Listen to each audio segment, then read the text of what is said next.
I just finished my time as a teacher, so thought we might get into the daily reading of John's Gospel. John chapter 1, verse 14. For those who haven't been with us yet, we're reading John's Gospel, looking at the life of Jesus. We're looking at some notes from this book, The Word 1-to-1. You can see a link for those notes in the YouTube description. So John chapter 1, just for one verse today.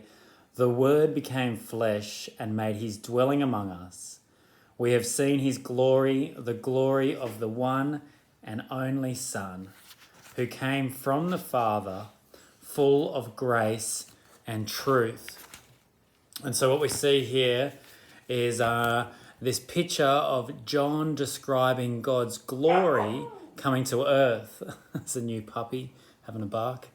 And rather than God's glory coming in some apocalyptic vision from some Hollywood blockbuster, God comes down to earth as a man. And John wants to know that he himself was an eyewitness to God arriving in the world as a man. And it's in this word that John has been describing in the opening of his gospel that John is now giving some identity to. The word we see is God's Son. And so it's surprising how the word arrives, not with thunder and power, but in meekness and accessibility.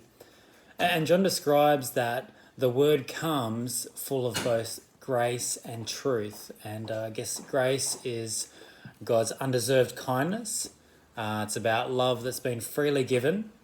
And the truth is something that John is saying is founded in this individual, the Word.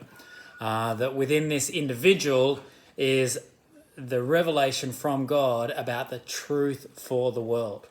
So what we see here is that the Word is God's Son, but we're still waiting for more identity markers. So let's keep reading John and see what we find.